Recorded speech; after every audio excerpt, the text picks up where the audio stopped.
ต้อนรับเข้าสู่ช่องอภิชาชาแนลครับวันนี้มาดูรถดำตอนเย็นๆครับลมแรงๆ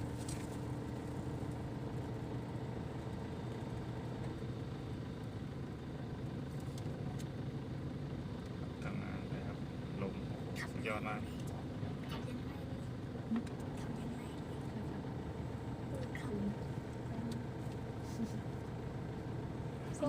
ก็เอา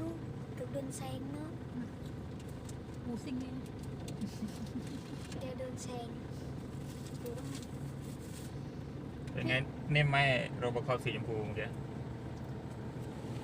นิ่มไหมครับ นี่แหละแต่กูขับไม่นิ่ม ขับแบบวัยรุ่นกัน ขับแรงด้วยแบบนี้เลยปะเนี่ยมันเล่นกับเจ้าคุณเนี่ย เรียกว่าฝุ่นตลบนี่เขาจะเสร็จแล้วเนี่ยตรงเนี้ย เนินน้ำลายยืด ดื่มน้ พวกนี้ก็ฉีดเลย โอ้โหฝุ่นสุดยอดมาก ตรงร้านที่ปัดน้ำฝนน่ะฝุ่นเต็มเลยนะเนี่ย ออกไปเมื่อกี้ฝุ่นเต็มปากเลย ำเปียกฝนมาก มาถึงบ้านเราแล้วเนาะ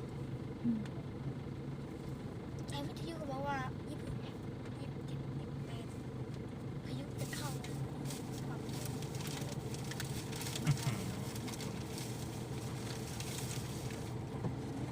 อยู่เชนบุรี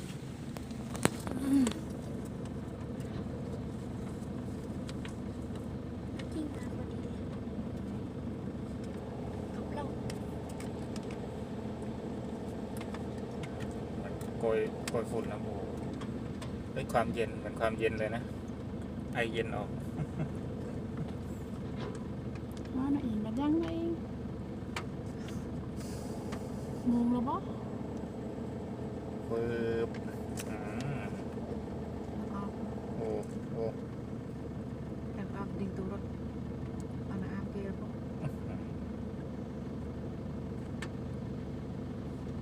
สื่อดาวบ้านก็ตักใส่ลูก แถวบ้านเราตักไก่ขึ้นนี่ อันนี้ใส่แบบโอ้โหจนล้นรถอ่ะ ใส่เยอะมากอ่ะ มันจะตักเดียวเองมันเป็นภูเขาอยู่ตรงกลางรถนะ250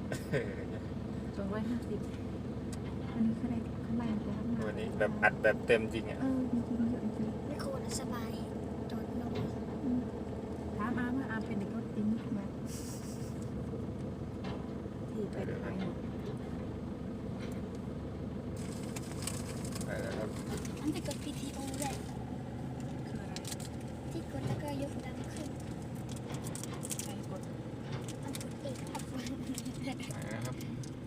กดทำไมกูที่กด